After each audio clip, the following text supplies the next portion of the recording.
And are you refreshed? Good. Now what? I have a large question that I've been asking in my head with you, speaking with you about for years. I'm still trying to formulate it. It's sort of about the new consciousness. We're just going to interrupt very briefly. You know how we've been talking about when you're in the receptive mode and that desire occurring to you? Do you think it could ever be possible that when you've been trying to formulate a question that all of a sudden it can come into your mind? Yeah. Wouldn't that be receptive mode? In other words, is it possible that in the receptive mode that some of the questions could come clear too? Yeah. Exactly. That's why I got into alignment and got in the chair. Yes. Something about your perspective on this new paradigm shift happening on the planet, and I'm interested in your perspective. It's not new. It's steady. Mm-hmm. It's never ending. It's always unfolding. And it's because new consciousnesses are coming in who are pure positive energy, and those like you are finding a better balance. Mm-hmm. I mean, I sometimes semi-struggle with the negative aspect. Like, sometimes we'll look at the negative aspects of what's going on the planet as a way to realign myself with what I want to see, you know, in terms of politics or the environment or these things that pop up regularly. And I'm like, okay, I see that there's all this stuff happening. Well, there's do you a lot acknowledge that this is a question and the answer is up for grabs? This is not an answer that is necessarily something that everyone would say, so we're just asking you. Are things better or worse on the planet today than they were 50 years ago, 100 years ago, 200 years ago?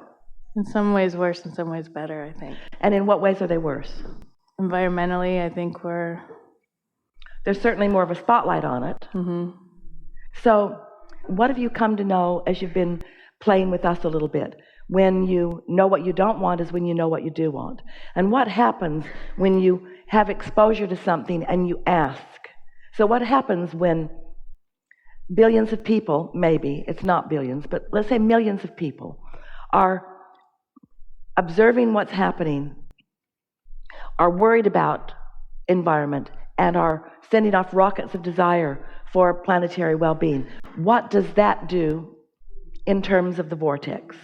Makes it go faster and grow bigger. Well, it puts the request into the vortex. Mm-hmm. And what do you know about when it is asked? What happens? When it is asked, it is given, yes? Mm-hmm. So when you ask for something improved, this is the story of the evolution of all species. The evolution of all species is about nothing more than this. Every consciousness having exposure to physicality and requesting improvement, that's why the evolution of all species is happening. So the requests about this specific subject have been going in and are going into the vortex like never before. And so there is a stronger asking, and therefore there is a stronger answering. And so what's it going to take in order for humans to be inspired to whatever is necessary for them to live out the dream that they are asking for? Can they stay in that pushing against mode? Can they stay in that blaming mode? And the good news is, does everyone have to get into the receptive mode for answers to come? Or does just some people have to get into the receptive mode for answers to come? In other words, this is not a crisis of any greater proportion than anything that any of you have lived before.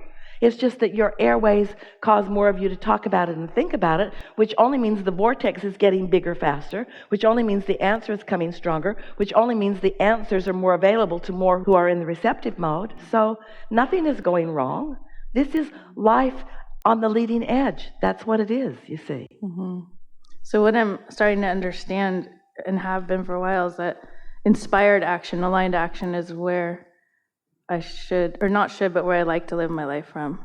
So whatever I view, whether it's relationship, the different levels of relationship, that's like, my question is general, it's like even about relationship, the beloved relationship, which is talked about in the New Age, you know, so I wonder, wherever I'm coming from, that's the level of relationship I'll engage in. Even with the same person, I can be at that more karmic, like you said, the lower vibrational interaction, or I could raise up to the higher vibration. And it's one of the nice things when you learn how to accomplish a mathematical equation, then you can take any set of facts and you can come to an accurate conclusion or resolution. You can solve the problems once you know the formula.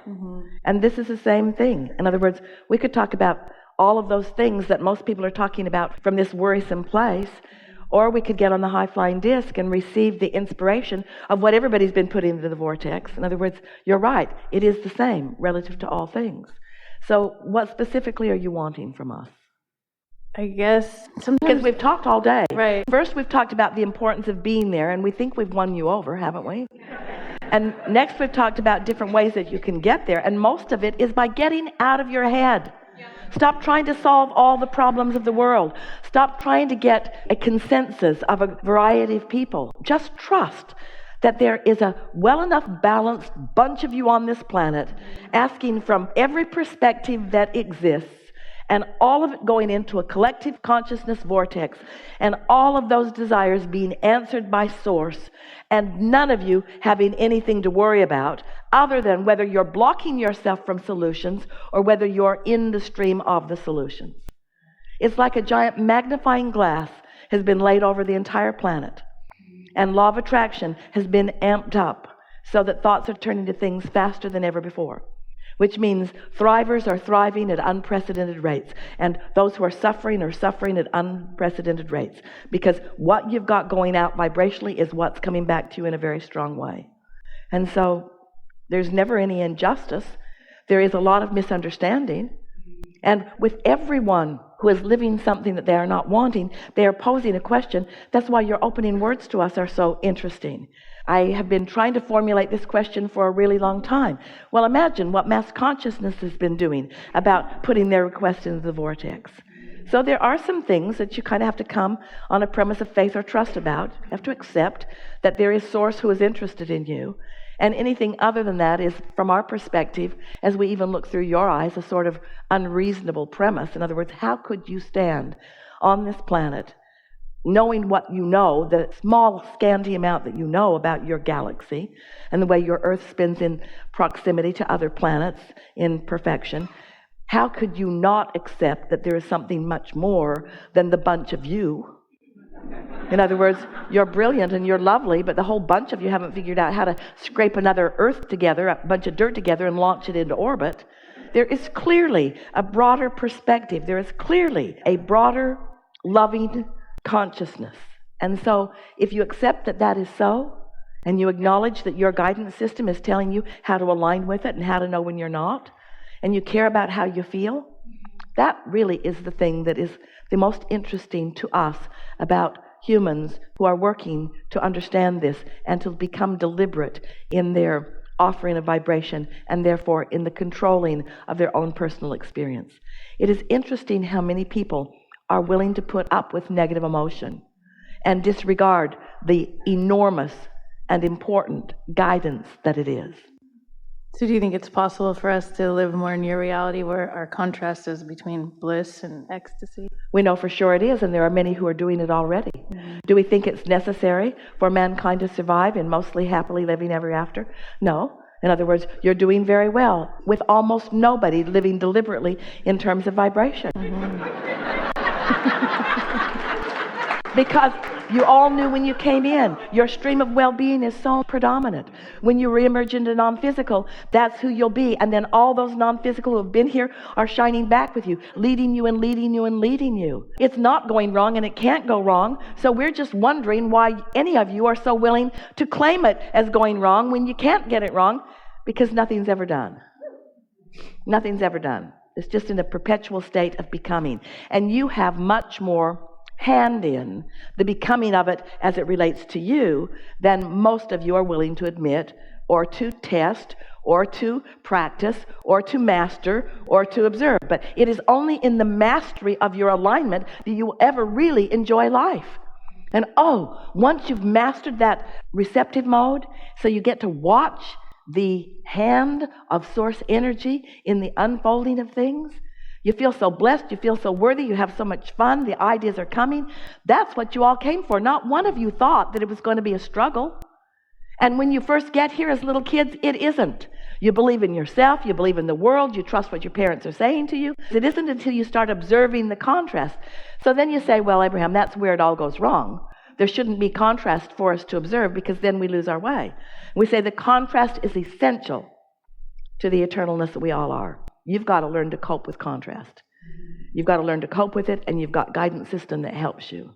And so it's time to just get on with what you know how to do. Yeah.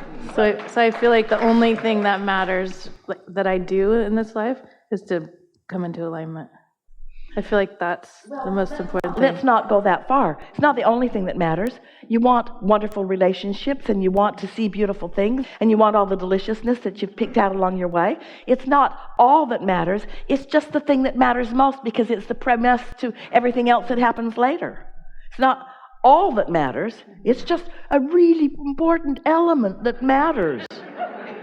Which means you got to lighten up and chill out and not make big deals out of things that aren't big deals. And don't be so defensive, and don't try to justify your existence so much. And do more things that feel good, and be more selfish about doing things that make you feel good. You are so interesting. You get in this attitude of virtue and valor and sacrifice. And then you get ornery. And then you complain about not being blessed when you're doing it all to yourself. And we know a lot of people have written a lot of books. I didn't do it to myself. I didn't feel this way till that happened. We say you felt something like that, or that wouldn't. In other words, everything that comes in response to a vibration that you've got going on. And at no time can you not come into pure positive energy. And actually, that's what the death experience is. It's the ultimate getting into the receptive mode. And oh, what a party that is. You are very funny when you make your transition into non-physical, and you get into the receptive mode, and you get a look at all the things that didn't matter that you were making such a big deal about. That's a party worth going to. I look forward to it. We all line up. Oh, here's new ones coming. Listen to them laughing. It's not quite like that. No, it's exactly like that. It's exactly like that. As it occurs to you how simple it all was and how complicated you all made it. Yeah. All I had to do was love. What about that guy? He made it very hard for me to love. So I sacrificed 1 decade, 2 decades, 3 decades, 4 decades, 5 decades, 6 decades, 7 decades, 8 decades, 9 decades. And I croaked. I never loved that guy. I just love that guy. That unlovable guy is adding so much to the world. His elements of contrast are bringing clarity. He's causing things to go into the vortex without even knowing it. He's adding to the whole. He's valuable, as is every other component. Yeah. But in non-physical, there's no regret about the 9 decades that you wasted while you hated that guy. Because you left all that resistance behind. Your family will keep talking about it. They'll write books about it. There'll be a monument. My father hated this guy. And with good reason. This is our family history. Let us tell you what this guy did to our family. Very interesting, isn't it? Something more? That pretty much sums it up, doesn't it? That answers all the questions. Yeah. Thank you. Really good.